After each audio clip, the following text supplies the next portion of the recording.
22절 너희가 그릇 범죄하여 여호와가 모세에게 말씀하신 이 모든 명령을 지키지 못하되 너희에게 명령한 모든 것을 여호와께서 명령한 날 이후부터 너희 대대에 지키지 못하여 이렇게 22절과 23절은 설명합니다. 명령한 모든 것을 지키지 못하는 것. 명령한 날 이후로 대대로 지키지 못한 것에 대해서 이야기할 거예요. 이거는 죄에 대한 이야기입니다. 근데 죄에는 두 가지 종류가 있다는 거예요. 어떤 죄? 부지 중에 범한 죄. 그리고 나머지 하나는 고의로 범한 죄. 어느 게 죄질이 나쁩니까? 고의로. 모르고 지은 죄, 알면서 지은 죄. 아이들한테 모르고 실수하는 건 그래도 부모들이 용서하죠. 눈치 딱 보고 알고 실수하면 이건 실수가 아니지. 알고 딱 잘못하면 어떻게 해요? 가중처벌 받죠. 가중처벌. 오늘 말씀에서는 부지 중에 범죄했다라고 말하는데 모든 명령. 자, 한번 부지 중에 범죄한 것에 대해서 이렇게 24절은 설명합니다. 수송아지 한 마리를 화제로 드려라. 그리고 소제와 전제. 어제 말씀해 보면 이 소제와 전제가 계속 나오고 있어요. 그리고 숫염소 한 마리를 속죄제로 드려라. 여러분 좀 어려울 거예요. 그러나 그냥 이거 생각보다 쉬워요. 회중이 범죄한 거예요. 부지 중에 범죄한 거. 모르고 지었어요. 그럼 어떻게 해라? 수송아지 한 마리, 그 다음에 그에 따르는 소제와 전제. 어제 말씀 보면 나와요. 어떻게 해야 되나? 그 다음에 순염소 한 마리 드려라. 그런데 27절에 보면 한 사람이 모르고 죄를 지었을 경우는 어떻게 해라? 1년 된 암염소로 속죄제를 드리라. 뭐가 생략된 거예요? 앞에 수송아지, 소제, 전제. 예, 생략된 겁니다. 그리고 수점소 이렇게 드려라.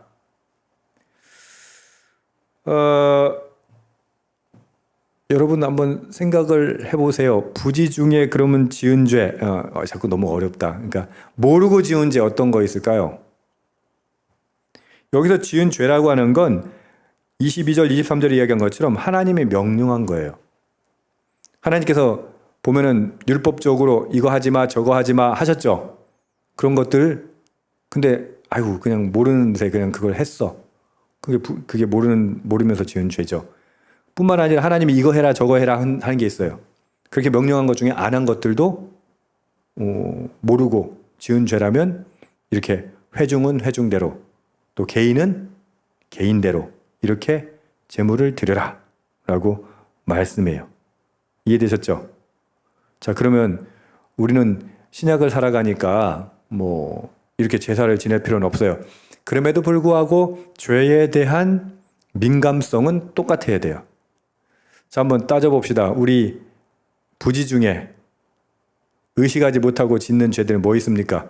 오늘 부지 중에 지은 죄는 무엇이 있습니까? 아까 찬양하면서 그랬죠. 제가 제일 잘 짓는 죄, 욱하는 죄. 욱해요. 욱하면 어떻게 해요? 말 함부로 하고. 성경이 말할 때 사랑하라 했는데 사랑하지 않고 미워하고, 그럼 어떻게 해라?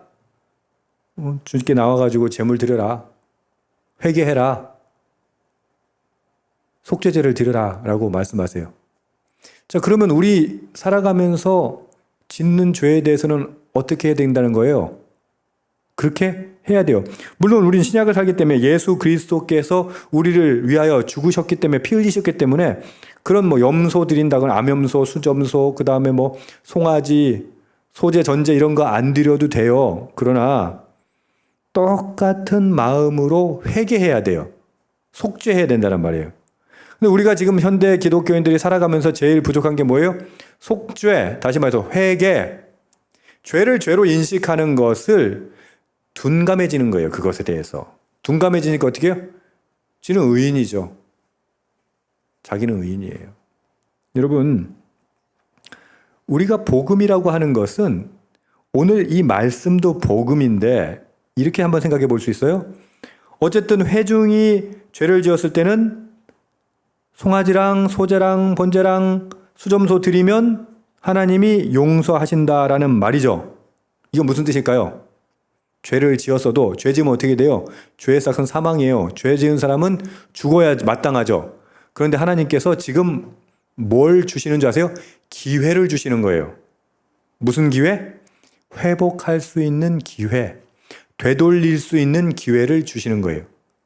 그러니까 이 제사라고 하는 것, 예배라고 하는 것은 의무감, 그런 걸로 드리는 것이 아니라 기대감으로 드리는 거예요. 어떤 기대감?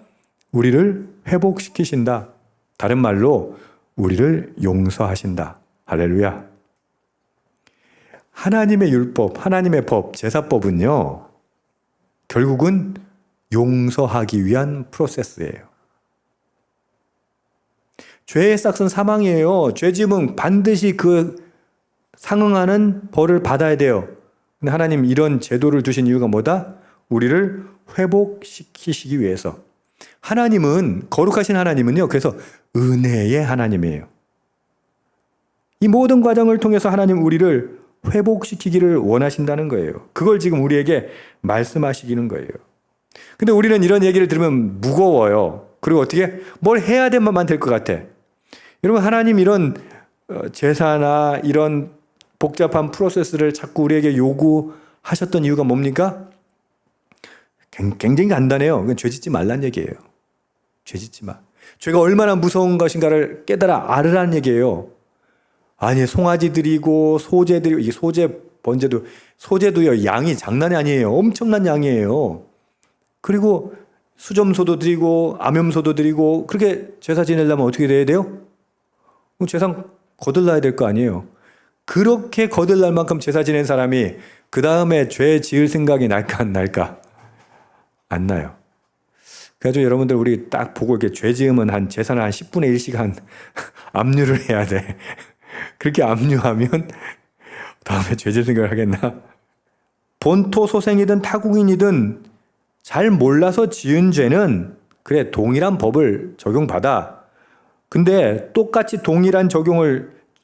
적용받는 것 중에 무서운 게 뭐냐면 30절 본토인이든 타국인이든지 고의로 무엇을 범하면 누구나 여호와를 비방하는 자니 그의 백성 중에서 끊어질 것이라. 자, 제가 아까 욱하는 이야기 했어요. 욱하고 감정적으로 흥분됐어요. 근데 그 감정이 가라앉으려고 해도 사람들은 그 감정을 추스리지 않아요. 그래서 어떻게 해요? 끝까지 밀고 가요. 자, 그럼 이렇게 질문해 봅시다. 이거는 부지 중에 지은 거예요? 고의로 지은 거예요? 애매하죠. 아니, 욱할 수는 있어요. 근데 그 감정을 계속 끌고 가고 상대와 대결하고 싸운다면 그거는 부지 중에 지은 거예요? 알고 지은 죄예요? 알고 지은 죄잖아요. 우리 중에 죄가 무서운 게 그거라니까. 처음에는 잘 모르고 지어요. 인식하지 못하고 지어요. 근데 그 죄 지은 걸 어떻게 해요? 계속 끌고 가요. 원망에 대해서, 불만에 대해서, 악한 감정에 대해서 계속 끌고 가요. 그럼 어떻게 된다? 이거는 부지 중에 지은 죄가 아니라 고의로 지은 죄가 돼버리는 거예요.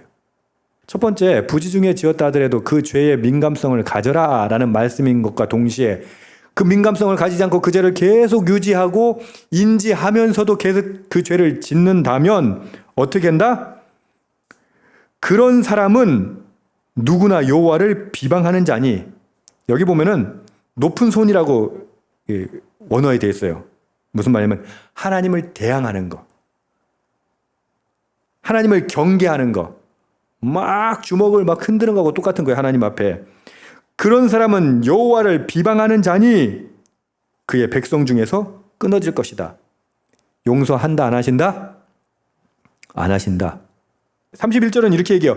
그런 사람은 여호와의 말씀을 멸시하고 그 명령을 파괴하였은즉 그의 죄악이 자기에게로 돌아가 온전히 끊어지리라. 줄거 놓으세요. 왜요? 그만큼 무서운 거예요. 하나님 말씀 멸시하고 용서해 그랬는데 용서 안 해. 막 끝까지 용서 안 해. 그럼 어떻게 한다고요? 하나님의 명령 파괴한 거잖아요. 여호와를 비방한 거잖아요. 그런 사람은 제사 지내라, 지내지 말라? 그런 말 없어요. 제사는 무슨 제사? 그냥 끊어지게 하겠다. 신약에서는 그런 죄가 뭐라고요? 성령 회방죄. 일시적인 실수나 무지로 인한 죄가 아니라 의지적이고 고의적이고 반복적이고 계획적인 거부와 반역. 이걸 뭐라고 한다? 성령 회방죄. 이 신약이에요. 신약. 구약하고 신약하고 똑같아요. 그러니까 부지중에 지은 죄에 대해서 구약은 제사 지내라고 해요. 그래서 용서받으라고 그래요. 신약은 어떻게 해요? 예수님을 위해서 죽으셨기 때문에 그 죄에 대해서 인식하고 회개는 해야 돼요. 그럼 반드시 회개해야 돼요. 그 넘어가면 안 돼요. 회개하세요. 대신 제사는 안 지내도 돼요. 그런데 고의적으로 지은 죄에 대해서는 어떻게 해요? 구약이나 신약이나 똑같아요. 어떻게 한다? 그건 용서 없어요. 왜? 의지적으로 하는 거니까. 고의적으로, 반복적으로, 계획적으로 하나님의 말씀을 거부하고, 그건 뭐라고 한다? 다른 말로 반역하는 것. 그걸 구약적인 설명을 하면은 여호와를 비방하는 것, 말씀을 멸시하는 것, 그 명령을 파괴하는 것. 그런 자는 그의 죄악이 자기에게로 돌아가 온전히 끊어지리라. 저와 여러분이 실수할 수 있어요. 욱할 수 있어요. 그러나 그것이 반복되고 고집을 피운다면 하나님 제사도 요구하지 않으세요. 그건 그냥 아웃이에요. 자, 제가 겁나는 얘기, 살벌한 얘기해서 미안한데 여러분 그만큼 우리가 죄에 둔감해요.